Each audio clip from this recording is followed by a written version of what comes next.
This is Bloomberg Businessweek Daily, reporting from the magazine that helps global leaders stay ahead, with insight on the people, companies, and trends shaping today's complex economy, plus global business, finance, and tech news as it happens. Bloomberg Businessweek Daily with Carol Massar and Tim Stenovec, live on Bloomberg Radio, television, YouTube, and Bloomberg Originals.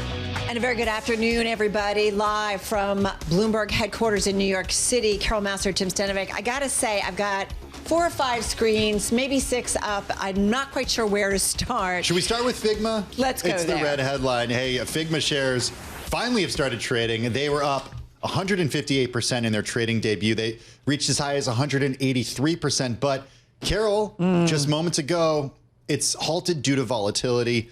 On the upside, there's a trading pause with Figma. FIGUS is the ticker. Yeah, definitely front and center. We've seen a few IPOs this week. In fact, we're going to be talking with the founder of one. It's a chip IPO. The stock soaring for a second day. It began trading yesterday. Ambiq Micro's founder will be here with us. So that we are going to certainly get into.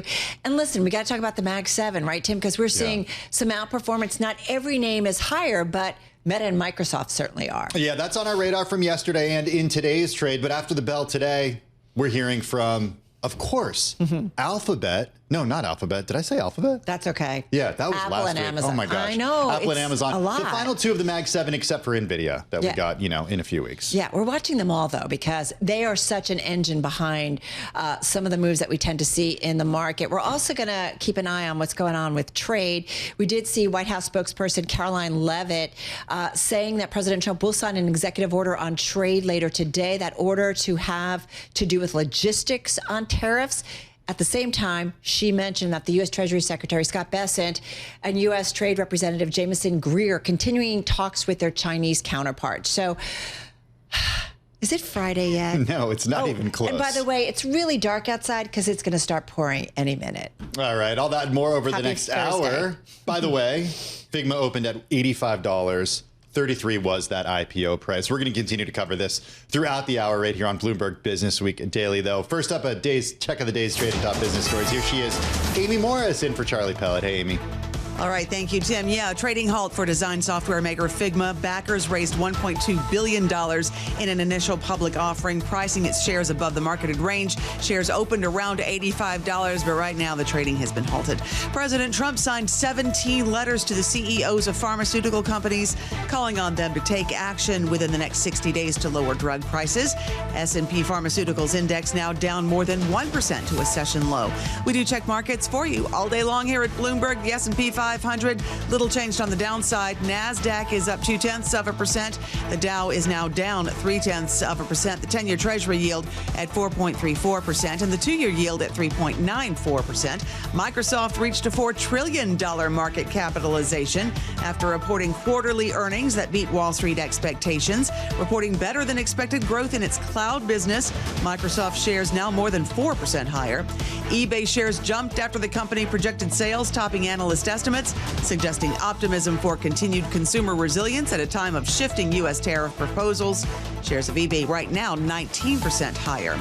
On-demand news for on-demand news 24 hours a day. Subscribe to Bloomberg News Now wherever you get your podcasts. I'm Amy Morris. That's a Bloomberg Business Flash. Let's go back to Bloomberg Businessweek Daily with Carol Massar and Tim Stenovec. All right, so much coming at us.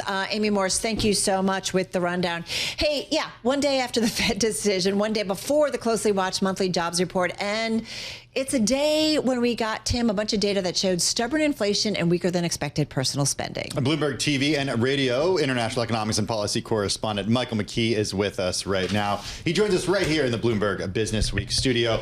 Mike, you were on Bloomberg Surveillance with Tom and Paul a little earlier, how everyone at the Fed seemed pretty comfortable at the press conference, but based on the recent data flow, including today's and ahead of tomorrow's jobs report expectations, does the Fed decision and commentary to you, is it checking out?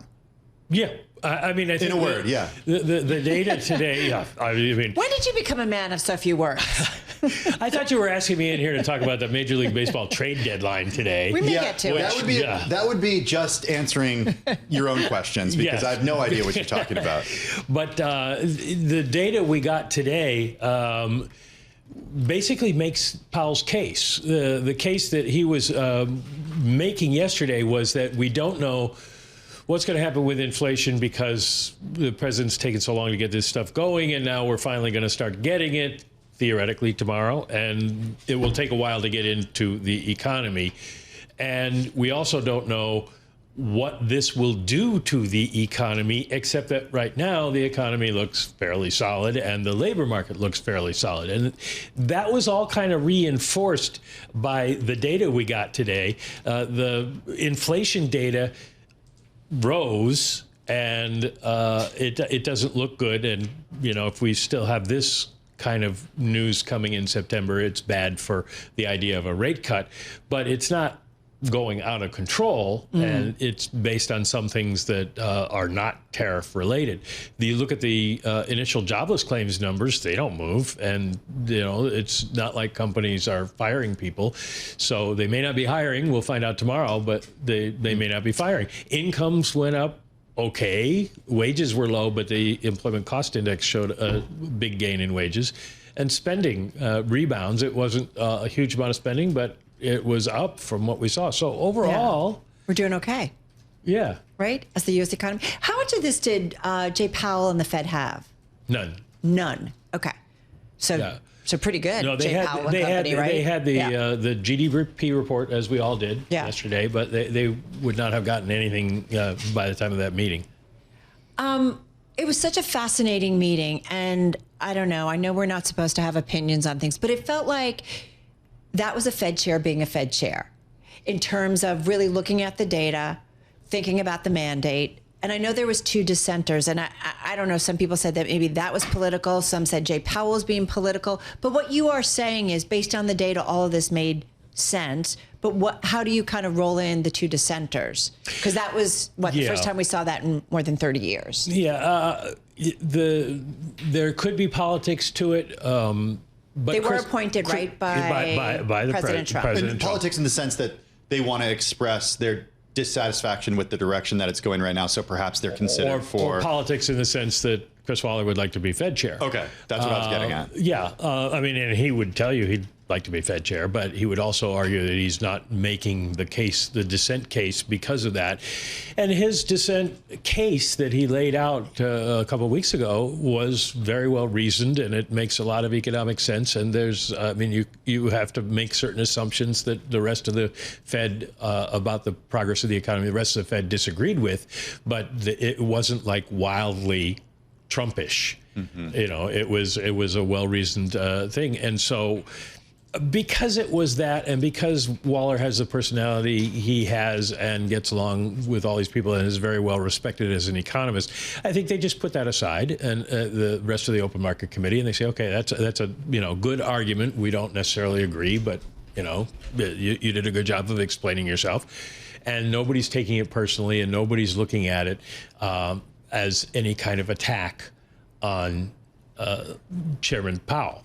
I mean, you go back to the Volcker years, you had four governors at the time, they called them the Gang of Four, who basically tried to vote against him every time because they did not like the fact that he was raising rates, all that. And that was quite political, and that was quite an attack on Volcker. But remind us how that looked in hindsight. Well, obviously, in hindsight, Volcker is the patron saint of central bankers now because he stood up to the political pressure, and he brought down inflation for decades. Just before we go, jobs tomorrow. What are we expecting? What are you watching for? Jay Powell said labor market's a really important statistic to watch. More of the same, basically. The Fed is watching the unemployment rate. They see that as the sort of benchmark for the overall economy and how it's performing and going to perform. And it's not so much the number. It's supposed to go up to 4.2 from 4.1. That's not a big move. It's the speed with which it would move. If you got up to 4.5 by September, the Fed would be worried because it would suggest that a lot of companies are starting to get rid of people because they see something in the economy they don't like. Right. A small rise isn't going to matter. And the hiring is slowing down, but companies are not firing. So everybody's just kind of waiting to see what's going to happen. We'll see you tonight at 11:59 or whatever, and see what happens. Michael McKee, so appreciate it. International economics and policy correspondent at Bloomberg TV and Radio. Speaking of waiting, we were waiting for Figma shares to start trading. They have, and waiting for us downtown, Tim, is our own Caroline Hyde. She's the co-host of Bloomberg Technology. Right now, shares are paused due to volatility, but they surged as much as 229%. The company raised $1.2 billion in an IPO. Caroline has been there all day at the New York Stock Exchange. She, in fact, interviewed the company's CEO a little earlier today. Caroline, why such a discrepancy between the IPO price and where this started trading? I mean, wow, to triple. No wonder price discovery took so long and it took forever to get this opening trade. But really, the retail investment enthusiasm, the institutional investor enthusiasm has been phenomenal. This was 40 times oversubscribed IPO. People wanted in that much. And remember, they actually went out there and sort of auctioned this on the roadshow, trying to get a better price discovery than perhaps we've seen for Circle or for CoreWeave. But the pop has still been more than tripling of that $33 price that they priced at yesterday, in the opening trade coming at 85, and now it's above $100.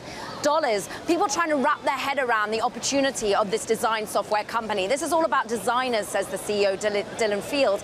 But he said, make no mistake, yes, I'm in this to grow the company, but not always to drive the share price higher. This is about the long term. This is about generative AI. This is about innovation. This is about M&A. He said he's going to take big swings. He's investing in this company longer term. Remember, he has more than 70% majority control in terms of shares. He can still do what he wants in terms of pursuing growth for this business, even though it's gone public, Tim and Carol. Caroline, I want to understand, I feel like with all these companies that are coming out, especially when there's an AI connection, what exactly does this company do? Who's going to be their customers that will actually provide that growth going forward? I mean, their customers are all the big names on the S&P 500, on the Fortune 2000, and they have 13 million users. In 13 short years since they first built this business, they now have 13 million monthly active users around the world. 80% of those are outside of the United States. Who are they? Yes, they're designers. They're designer of the website that you use, the designer of the application that you use on your phone, but they're also developers, and this is where the generative AI aspect comes into it. They've been really innovating in terms of product since even the Adobe deal was called off. Remember, they wanted to buy $20 billion for this particular company. It's now worth triple that. Adobe wanted it for the design side of the equation, but they kept on bringing us new products. You can now use generative AI with Figma Made, and that's a way in which you put a prompt in, and then suddenly you can create that website, that application with ease. You don't have to be a developer, but there are things for developers. There are things who want to create a slide deck around design. It's all about bringing people together on one URL to be able to keep on iterating on a particular website or app that you're designing. But really, Dylan Field feeling that the scale of this is nowhere near current standards of 13 million monthly active users. He wants to keep on building, and I think the opportunity is there. Remember, he's got startups snapping at his heels. He's got to keep on delivering when it comes to generative AI. It's a almost $55 billion market cap company, Tim, here out of the gate. Yeah, and it's had a pretty incredible journey, given that a certain acquisition of the company did not work out. Caroline, before we let you go, what does it say about IPOs moving forward, especially in the tech space? I already had a source text me today expressing enthusiasm about this pop because he works for a company that is pre-IPO. I mean, really, the enthusiasm has been so palpable here from the people who work in the business, but the early investors as well. I had Index Ventures on. Now, they invested at seed round. I had Kleiner Perkins. They were in at Series B round. And these are the companies that now have Discord that they've backed, if you're taking Index. You've got plenty of companies eyeing, if you're wondering about where Canva goes next, if you think about where the Klarna is waiting to go as soon as fall. All of these companies have been waiting on the sideline. But remember, Figma's done something quite unique. They have come at a market capitalization more than their 2021 round. You can't say that about Service Titan. You can't say that about some of the previous companies that raised earlier. So this is the key issue. We'll have to see whether those companies can get a valuation that wins out for all investors. Caroline Hyde, the co-host of Bloomberg Technology, live just outside the New York Stock Exchange. Caroline's going to be joining us a little later, too, on Bloomberg Businessweek Daily to cover all the earnings after the bell. All right, back to the macro, the Fed, the trade, the markets, tariffs, everything that we are keeping a watch on this Thursday. Even though it feels like a Friday, it is still Thursday. In particular, we want to dig a little bit into what we've seen in the dollar and the FX trade. Jayati Bharadwaj is with us. She's director in FX strategy for TD Securities back here in our studio. Good to have you here. A lot coming at investors. We've seen some strength as of late in the U.S. dollar. Let's go back to the macro. What's of note, especially in a week where we've heard from the Fed, got a decision. We have the White House still doing trade deals and tariff deals. There's some extensions. We're trying to figure it out. What's the important macro trade right now for the U.S. dollar? Thank you so much for having me. Always a pleasure to join both of you in the studio. I think what we have learned from this week is that, there is still a lot of uncertainty, even with the trade deals being announced, particularly on the data side. With the trade deals being announced, you're obviously getting less confusion on the trade front, with EU being the largest trading partner. You have some certainty on what that tariff rate now looks like. But unfortunately, the Fed did come out yesterday and told you that there's still a lot of uncertainty on the data front that warrants a lot of caution, a lot more caution than what markets were priced for. Going into the meeting, markets were more than 50% priced for a September cut. They felt comfortable with the fact that the Fed should be coming and easing interest rates, but Powell gave no such indication because there's still a big risk out there, particularly on the inflation side, which is severely underpriced by markets right now, which is what we've learned, that while you're getting a little bit more clarity on the trade front, now we're utterly data dependent, because on the macro growth and inflation side, there's still a lot of uncertainty, which is not resolved with just us knowing those trade deals. Why do you think inflation is being mispriced by the market right now? So this is actually a very interesting question. So we actually have some in-house models, which is where we actually track trading currencies on the basis of different macro factors. So our macro factor, our growth factor, our equity factor, all of those factors are making a lot of money, but our inflation factor has actually been losing money, which is an indicator to me that FX markets have actually not been paying attention to inflation data. They think that with the tariffs and the uncertainty around the trade deals, focus has primarily shifted to the growth outlook. But one thing we are now realizing is that the baseline tariff rate is no longer 10%, it's at least 15%, which is also interesting because we don't know what that pass-through of inflation will look like. The last CPI report that we had... This is something Bob Michel, on our Fed specialist, said yesterday. Like the range was more like either, I can't remember, 18 to 20, but it's much higher than the 10% that we've all been talking about. Yes. And the last CPI report had, the market reaction was very telling. We had a downside surprise, but markets took it hawkishly because you saw the first signs of inflation tariff pass through into the goods categories, particularly into toys, which markets took to be very hawkish, even though the core CPI was a downside miss. And forgive me, I meant Bob Michael. So what's interesting is, all right, so what does this mean for the dollar then going forward, in your view? I would say that, we are bullish the dollar in the short term tactically. You still have August 1st, the deadline tomorrow, which is ticking. But there's two scenarios which can play out with most of the countries. Either you don't get a trade deal, which brings in a lot more uncertainty and volatility into your local assets. Or the second path is you do get a trade deal, but on terms which appear more favorable to the U.S. than your country, which is now actually leading into U.S. local equity market outperformance over other countries' equities. Both of these are actually dollar positive. So thankfully, in the short term, this makes my job a little bit easier because irrespective of a deal or no deal, it should feed into a little bit of a dollar bounce in the short term. Stronger dollar, though, possibly problematic for U.S. multinationals in terms of selling their goods. So is that something to think about when we look at profits and profitability going forward? Not yet, because we do think that this dollar bounce will be a bounce. It will not, bring up that, rise back of the U.S. exceptionalism. We won't get euro back to 105 or below that. We don't think it's that kind of a move. Okay. It's more of a short-term adjustment, which market needed given what was priced in. We promise more time later. We love having you on with us. Jayati Bharadwaj, she's director in FX strategy for TD Securities, joining us. Coming up next, we got to go back to the Mag 7. So much coming at us. That's next.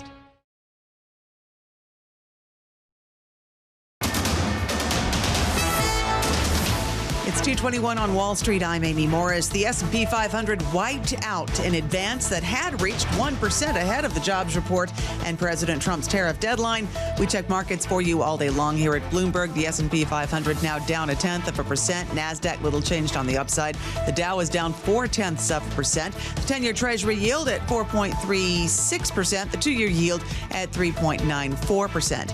Figma is a web-based interface design tool for websites, apps, and other digital products, and its shares jumped 229% in its trading debut today. Trading opened at $85 a share. It's now bouncing right around $105 a share. CVS Health raised its 2025 profit guidance as the company's Aetna health insurance arm and pharmacy unit outperformed expectations in the second quarter. Shares of CVS right now down 1%. For on-demand news 24 hours a day, you can subscribe to Bloomberg News Now wherever you get your podcasts. I'm Amy Morris. That's a Bloomberg Business Flash. Let's go back to Bloomberg Businessweek Daily with Carol Massar and Tim Stenovec. All right, got to Amy Morris in for Charlie Pellet today. Well, Meta Platforms shares soaring to a record after Facebook's parent company gave a strong revenue forecast and reported second quarter results that beat analyst expectations. Microsoft also rallying, not as much, but still a pretty strong rally, pushing it up intraday to a $4 trillion market cap. That after reporting quarterly earnings that beat the street's expectations. We should point out Microsoft reported better than expected growth in its cloud business, with its Azure cloud computing unit posting a 39% rise in sales. With the day after, with the roundup, back with us is someone we lean on big time when the numbers are coming at us in real time for what we need to know. Bloomberg Intelligence Global Head of Technology Research, Mandeep Singh, here in studio. Thank you for coming back. I know it's been a busy 24 hours for you. Meta and Microsoft, anything new that came out on the company's calls that you think is of import, or did it just kind of confirmed everything we got in the actual earnings? You know, I look for the token count, so I was looking for that in the Microsoft call. Mandeep token, token count Singh, right? We're talking about it because you are talking about it. And so Microsoft did share that for the full year, the $500 trillion number. The units get really big, but that's how this stuff works. And look, that's what I think Meta is missing. I mean, the print was awesome. Everything was great. But when you look at the app usage, WhatsApp, Instagram, Facebook, Blue app, you don't see the kind of jump that Microsoft Copilot or Microsoft GitHub apps have. And that is where the Gen AI usage is getting reflected. Meta doesn't have that bump in the usage. Still, ad pricing was very strong, which is why they had such a big beat. Why doesn't it have that bump in the usage? Is it because people, as consumers, as customers of these products, because that's what we are, do we not associate Meta platforms with AI the way we do ChatGPT? No, so it's about the core use case of Gen AI. Gen AI right now is being used in coding agents. That's where the GitHub Copilot comes in. It's being used extensively for search. Your ChatGPT use case, the Copilot, Microsoft Copilot use case. So in the case of Meta, yes, they have 1 billion monthly active users for Meta AI, but it's being used in WhatsApp. And within WhatsApp, nobody is actually going to Meta AI to ask questions. So that's where you will see the bump. Meta AI as a standalone app doesn't have the kind of monthly active users that ChatGPT and Gemini have, which is why all the frontier model companies have a separate app. People don't go to these apps to ask questions because historically they're not known as places where you get answers. They're known as places where you look at photos, like in Instagram, or known as places where you communicate, like in WhatsApp. How does Meta Platforms change that? So then my question is, if you're spending $70 billion in CapEx to get AI compute, not the traditional CPU compute, where are you using it? How is it driving engagement? And so next year, they're spending $100 billion. I would say 60 to 70% of that is going towards AI compute. Where are you using it? And that's, to bring it all home, token consumption. That's your AI usage. So if you're not sharing token count, if your engagement is not going up, I mean, your results are great because your traditional ad business, which is machine learning driven, is doing phenomenally well. They are optimizing for, showing you the most targeted ad. And that is what gets reflected in ad pricing. I do think they got a lift from TikTok's, uncertainty and the fact that TikTok could actually be banned after getting a couple of extensions. So all that video ad budget is going towards Instagram. In fact, there was a study that said if TikTok was to be banned, 60% of that ad revenue would go to Instagram, 20% would go to YouTube, 10% to Snap, and then Reddit, etc. So maybe they are getting that bump from TikTok uncertainty. But to my mind, the Gen AI usage is nowhere reflected in Meta's results yet. And they're talking about $30 billion additional capex, similar to Microsoft. But Microsoft has a backlog of $368 billion in cloud. And they grew Azure segment 39%. Next quarter, it'll probably be higher. So they have so much visibility to using that AI infrastructure that if you're a Meta investor, they're spending $100 billion.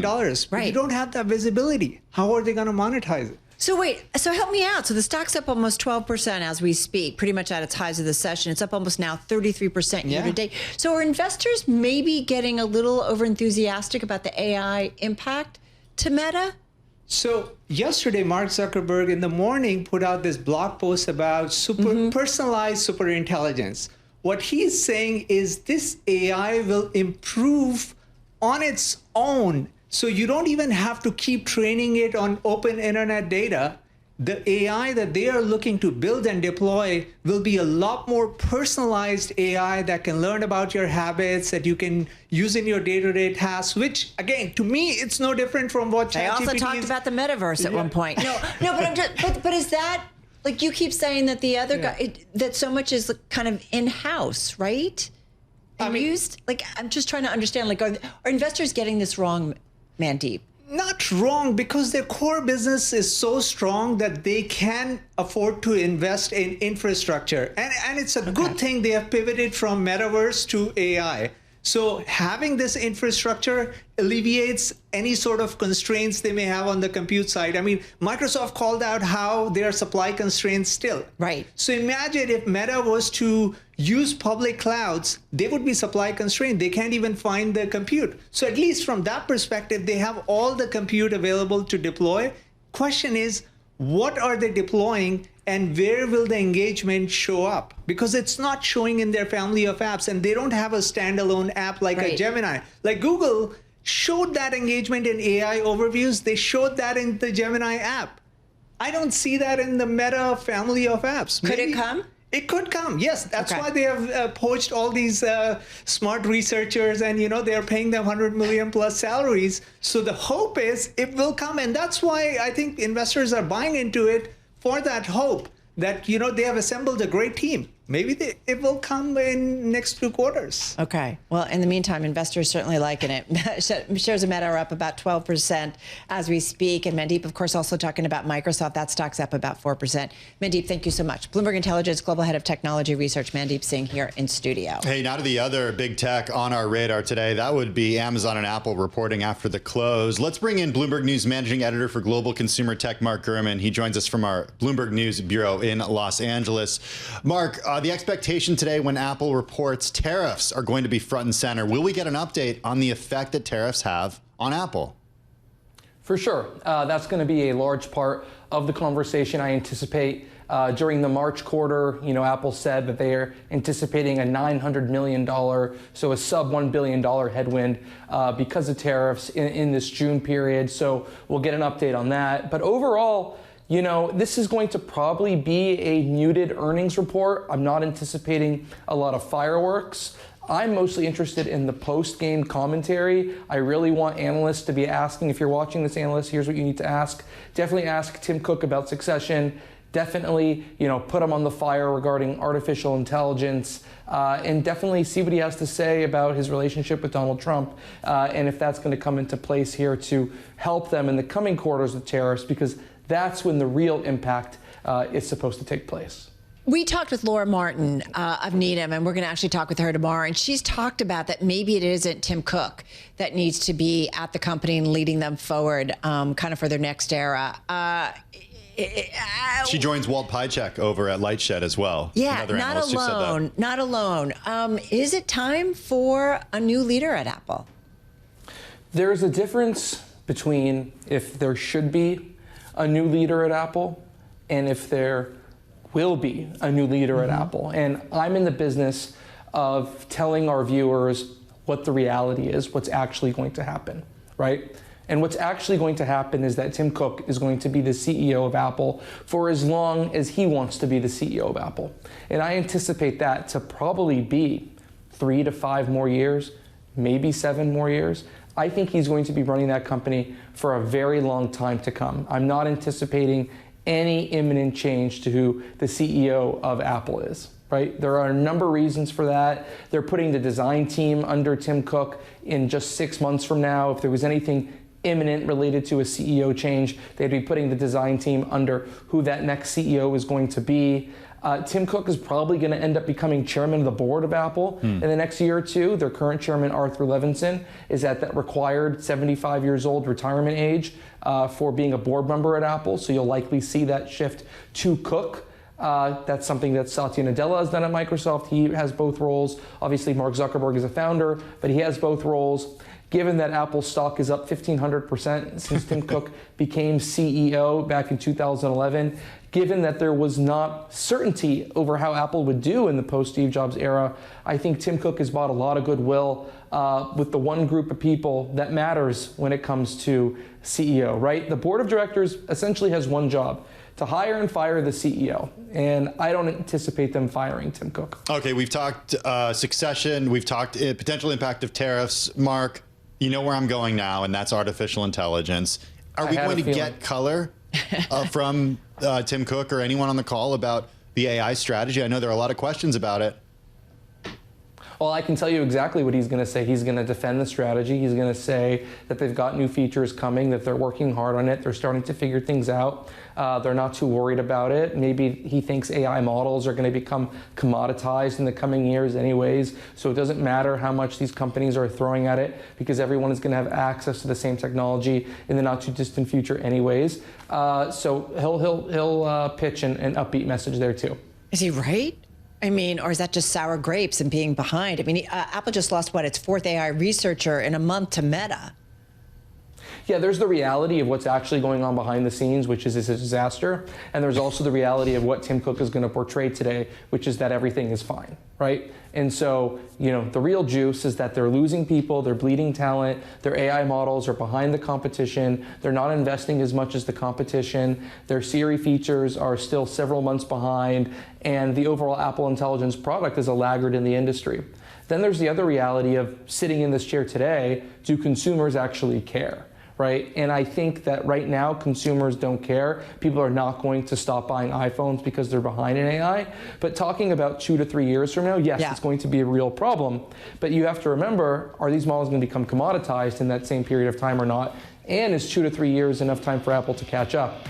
I think without an acquisition, no, but with one, I think they'll be fine. You talk about caring, investors care. Stock's down almost 17% year to date. Stock down just a little bit ahead of earnings after the closing bell. Hey, Mark Gurman, thank you so much. Managing editor for Global Consumer Tech at Bloomberg News, joining us from our LA bureau. We talk about another hot IPO when we come back.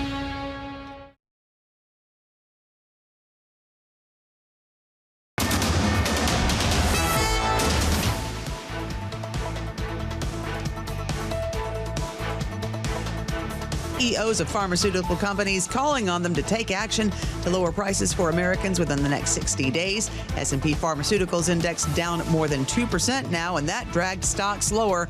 The S&P 500 is little changed on the upside. NASDAQ is up about 0.3%. The Dow is down 0.3%. The 10-year Treasury yield at 4.35%. The 2-year yield at 3.94%. Figma is a web-based interface design tool for websites, apps, and other digital products. Figma shares jumped 229% in its trading debut today. Trading opened at $85 a share. Figma right now trading around $105 a share. Sources say Salesforce and ServiceNow are in advanced talks to invest about $750 million each in Genesys Cloud Services. The investments would value Genesys at roughly $15 billion and be a rare instance of enterprise software rivals backing the same company.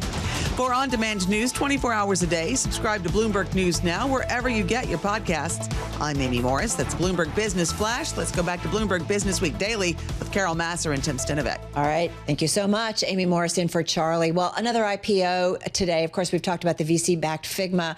We'll have more on that in our next hour. We talked about with Caroline It's up 219%. Just a little bit of volatility, too, in the session. But talk about welcome, right? A warm welcome, certainly to the public markets, I should say. Just yesterday, we had another IPO, Ambiq Micro making its trading debut. Shares soared 61% in that first day of trading. It's been up as much as 34% in today's session. Right now, about a 15% gain. It's a maker of ultra-low power semiconductors for AI applications.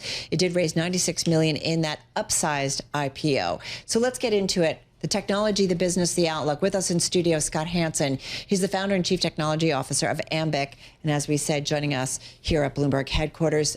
Scott, your IPO, congratulations. Thank you. You did really well and continue to do so in a second day. About the outperformance, what about the business, in your view, can you tell the Bloomberg audience, justifies the performance and the reception that we're seeing in these first 2 days of trading? I mean, look, I can't comment on day-to-day ups and downs, but what I can tell you is I know why, you're happy. Yeah. I can tell you why investors bought into the vision, right? And our vision from the start, actually, from when I founded the company back in 2010, was to put intelligence everywhere, right? It was to take chips, take intelligence, and embed it in the billions of devices around us, in your watch, in your smart doorbell, in security cameras, and in everything. And in the last couple of years, it's really been about taking AI and breaking it out of the data center and moving it out to these same devices. So we do that by enabling lowest power chips out there. And I think that really resonated with investors. I think there's this belief that AI is breaking its way out of the data center. And in order to do that, you need to be energy efficient. That's what we've mastered over the last 15 years. So I'm taking all of this as an endorsement that people believe in that vision. What's your moat? Because there is a lot of competition in the space, companies doing and trying to do what you're doing. How do you compete? How do you make sure that you actually have a moat here?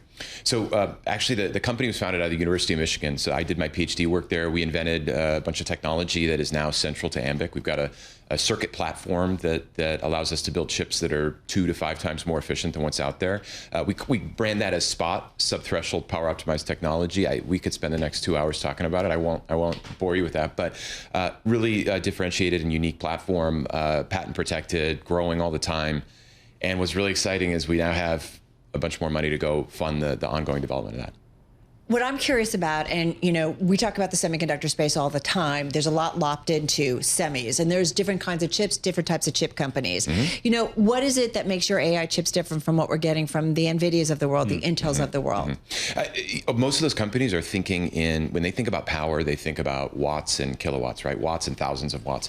We're thinking about microwatts, so millionth of a watt, and milliwatts, thousandth of a watt. So we're on completely different power scales. So stuff that would go to smartwatch or glasses and so on and so forth. Exactly. And there's a huge number of these devices. Even the likes of Qualcomm, let's say, who's made it big in phones, is still thinking in terms of hundreds of milliwatts and watts. And so we're yet below that. So a huge number of devices that want that kind of power. 10 years ago, though, when you guys were developing, or a little bit longer out, I mean, we weren't all talking about AI. It was certainly in our universe, but it's not like it is in the last 2.5 years. So was there a pivot in terms of what you guys were thinking about that your chips were going to do? Yeah. And I'd love to tell you that I anticipated this, right? But I will say this. The company's name is Ambiq. Ambiq means ambient IQ, ambient intelligence. So it's always been about intelligence everywhere. But what was the original mission? And well, it was that, but it wasn't with AI. AI being this mathematical technique that we can use to really achieve intelligence. Previously, it was let's add sensors where there were no sensors before. Let's add a little microprocessor that can crunch numbers. But suddenly, with what the world saw with the launch of ChatGPT back in 2022 was, oh my gosh, we can do some incredible things with these AI models. That really lit a fire under a lot of our customers because they thought, oh, okay, these tasks that maybe were accomplished by traditional algorithms can now be achieved with AI. And that was a turning point for us. So actually, we like to think of the company in 2 phases. A phase 1 was, it was really about extending battery life. We helped a lot of our customers in the wearable space, in smart home space, medical device space, go from a week of battery life to 2 weeks of battery life or 4 weeks of battery life. At some point, that doesn't matter anymore, though, right? And what they really want is they want to add more computation, more intelligence in that same budget. So phase 2 has really been about that. It's been about let's put AI where there was no AI before. A big focus for us, and I know a big focus for companies that actually build technology has been supply chains, given the new tariff regime that we're in. We are expecting to hear from the president at 4 o'clock today when he is going to sign an executive order on trade. We'll bring you updates from that, of course, as we do get them. In the meantime, talk to us about how your business has shifted geographically. Has it moved completely out of China? What's the status there? So if you were to look at our revenue from several years ago, specifically in our prospectus for the IPO, you would see that China represented a much bigger fraction of our overall revenue. There was a point where it was 50% or more of the business. What shifted for us was a second ago I said, hey, back in 2022, we started focusing on AI everywhere. Well, as we've focused on applications that valued us for that kind of led us outside of China. Okay, so we still have business in China. We still have a great engineering team there that works and supports some great customers. But the bigger opportunities for us at the moment are elsewhere. It's been in the US, it's been in Europe, it's been in other geographies outside of China. So we have some dependence there, but it's dramatically reduced compared to a few years ago. Who are your customers? You keep referencing them. So we have this great function, I always like to say, a supply chain function. So we kind of know the input, the output. Yeah. It has yet to be filled in. So fill it in for us. Yeah, well, we sell to anybody building battery-powered devices. Some names I can mention are Garmin. I can mention Google. I can mention Whoop, the fitness tracking company. A lot of these companies are building health tracking wearables. We've helped them go from, years ago it was basically a glorified step counter. These days they're almost doctors on wrist, right? They're really getting quite good at that. Does Apple want to work with you? Have you talked with them? I won't comment on that. We don't ship with Apple today. That's a tough prospect for a small company to take on. And so we've really focused on other customers that were more appropriate to our size. Now that we're a public company, that's something we can, of course, explore. Yeah, so you could scale up if all of a sudden a giant customer came to you and said, we need your help. And we've shipped more than 270 million units to date. So you go walk around this building, go walk around a mall, go walk around a hospital, you're going to see our devices in use. So we're out there everywhere. What? I love it. I mean, you mentioned Whoop, Garmin. Yeah. Those are like, that's my world. But you're not consumer facing, so people don't necessarily understand that that's what you do. But what's something we could buy that Tim and I could go to the store and we'd buy? And your activity tracker. Yeah, go buy a Fitbit at the store right now, and that has our chip in it. Go buy any number of Garmin watches at the store, and you'll see our chip there. Talk to us about technological growth. You mentioned Spot. We know Apollo is part of the program as well. When you look out in your pipeline and your ambitions, what do you want the processor to be able to do that it can't do now? Oh my gosh, that's a great question. Larger processors, wider market? Yeah, so first of all, what we've always done, you hear about Moore's Law, right? Moore's Law is alive and well for our portion of the world too. It's not just the bleeding edge data centers and the mobile phones. Every year our products, the Apollo product line is our processor line. They're getting faster, lower power, more integrated. And so actually what we disclosed in our prospectus leading up to IPO was a new family we're developing called Atomic, and this will be our first AI forward product. So what we've seen is we talk to customers in the AR glass space, in the camera space, in a bunch of other spaces. They want more AI compute capability on device, and we've been doing that for years. But they have these really grand ambitions that blow my mind, and so we need to build a product that's going to take us there. Meta Platforms, a customer? I can't talk about that. That is a great company for sure, and I would say if you look at publicly available information on them, they have some crazy ambitions that blow my mind. I mean, they talk about what they want to do with those glasses. Just yesterday, Mark Zuckerberg was talking about super intelligence making its way out, and I completely align with that vision. Thank you so much. Appreciate it. Come back soon. Scott Hanson, he's the founder and CTO of Ambiq, joining us. When we come back, stocks on the move. This is Bloomberg.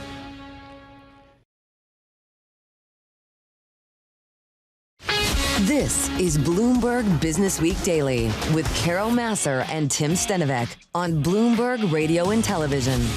It is Bloomberg Businessweek Daily. That's Carol Massar. I'm Tim Stenovec. Stocks given up their early push higher, but still in the green on the S&P 500, just up less than 0.1%. The Nasdaq Composite up 0.3%. The Dow down 0.2%. Figma up 215%. Just wanted to throw that one in there. This is why individual names, even on a down day, we should point out that we have seen the stocks rally fade as U.S. drug makers get letters from the president. The president also expected to sign an executive order imposing new tariff rates on trading partners, so we might get that later on. So there's kind of still a lot coming at investors in certain sectors. Yeah, we did also just speak with Scott Hanson over at Ambiq Micro, IPO'd this week, up 14% today. So even though we are seeing a little bit of enthusiasm fade as a result of macro and I guess we could call it macro, I don't know, concern about what happens from Washington, especially with a certain sector.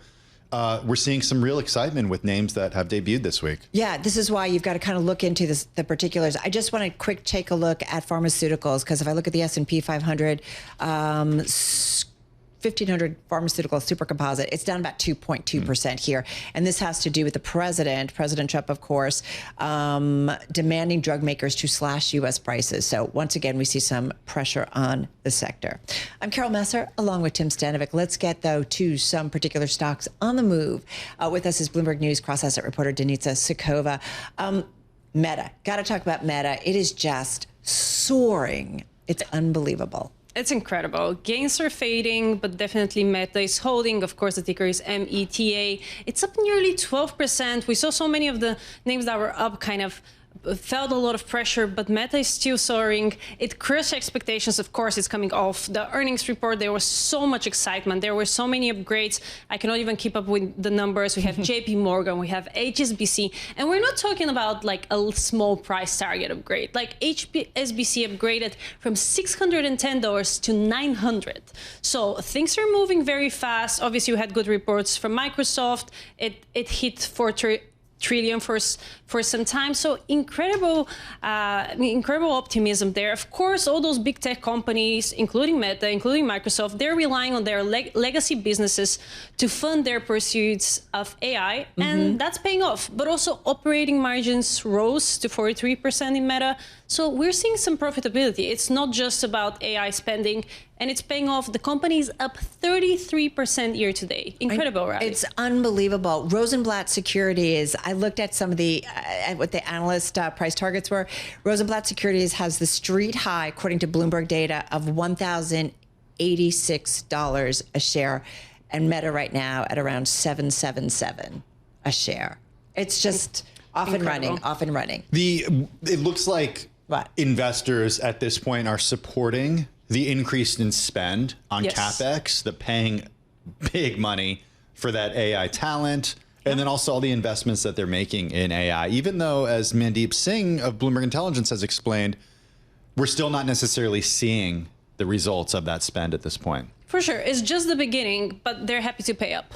I would really, shameless plug, I can be like Matt Miller. I would highly recommend everybody check out our podcast feed and some of the conversations we had with Mandeep yesterday after the earnings, and then, of course, in today's trade, because really killer. What's really interesting is the number one gainer in the S&P 500 is not Meta, it's eBay. Yeah. Talk to us about eBay. Ticker, of course, is the company's name. Yeah, obviously company with a much smaller scale, but a very important one, showing us a lot about what's happening with consumers. Shares jumped 19%. The company projected sales that topped analyst estimates. If we look at the second quarter profit, pretty good number there. It was $1.37 a share, which is 7 cents more the street expected. We're seeing some optimism for consumer resilience. Although one metric that did particularly well was the sale of used and refurbished goods, which you can argue that is not necessarily the healthiest signs for a consumer. Clearly, there is some caution there. Purchasing power from U.S. consumers grew and helped offset demand from European markets. So clearly, maybe the U.S. consumer is a little bit stronger than what we're seeing overseas. But when we look at the stock, it has gained more than 40% this year. Just incredible rally. And yeah, it keeps going. Yeah, it's pretty incredible. I like the sort of macroeconomic look there and maybe using it as an indicator. Okay, finally, Shake Shack. Let's talk burgers. That's probably the opposite economic. It's, again, the consumer, but we saw Shake Shack slump 14%. It forecasted third quarter revenue that fell below expectation. And we're talking about inflation, and we're talking about cautious diners. The ticker, of course, is SHAK. The company has pledged to ramp up pace of new product launches. We have some interesting one, which fried pickles. I don't know how bullish I am on that. But they also have a Dubai chocolate shake, which was very popular. That said, that Dubai chocolate is everywhere. It's so big. It's down at the World Trade. What is it? It's oh my gosh. There's a Businessweek story on it. You should check it out. Dubai chocolate. I'd like to eat some of the chocolate. Well, next time. Yeah, next time. Sorry, Pisaccio prices are going well. Continue. Anyway, the company said that its efforts are showing promise. They're trying to keep lists on costs, but clearly that's not enough to lift sentiment. One metric that clearly is weighing is sales at established restaurant climbed less than what analysts were expecting. Shake Shack is down 5% year to date. All right, Denitsa, Tsekova. Check out our Stock Movers podcast. Find it on Apple, Spotify, or anywhere you get your podcasts. That's going to do it for this hour of Bloomberg Businessweek Daily. Coming up on TV, The Close. Tim and I continuing right here on radio. This is Bloomberg.